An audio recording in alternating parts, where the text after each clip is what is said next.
They called him the Kigali Ripper, the urban legend. Gather around because this isn't just a ghost story. It's a story about a ghost who walked in daylight. In the early 90s, Kigali was a city of checkpoints and whispers. But amidst the rising political tension, a specific pattern emerged in the morgues. Women, often those working, late or traveling between the busy markets, were being found in the outskirts of the city, or sometimes right in the tall grasses of the Kivu Hills. The Ripper didn't just kill. He left a signature of surgical, chilling precision. In a time when the world was looking for signs of war, they missed the signs of a predator who used the chaos as his camouflage. The research, why he was never caught. If you look into the archives of that era, you'll find why the Ripper remains a shadow. The perfect camouflage.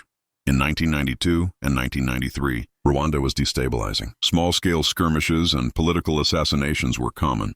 The Rippers, victims were often dismissed as collateral damage or victims of ethnic tension rather than the work of a single serial killer. The 1994 threshold, when the 100 days of the genocide began in April 1994, the scale of death became so immense that individual murder investigations simply ceased to exist. Any evidence the police had gathered, any fingerprints or witness statements, were lost in the fires of the conflict. A predator in the ranks, rumors at the time, suggested the Ripper might have been someone with a uniform or a position of power, someone who knew how to move through checkpoints without being questioned. The twist in the tale. For decades, the Kigali Ripper was a forgotten nightmare, eclipsed by the national tragedy. But history has a way of repeating its patterns. In September 2023, the people of Kigali were chilled to the bone when a man named Dennis Kazungu was arrested. In a small house in the suburb of Kicukiro, authorities discovered a pit under his kitchen floor containing the remains of over 10 people, mostly women. He had lured them in, robbed them, and disposed of them with a terrifying methodicalness that echoed the old stories. The campfire warning.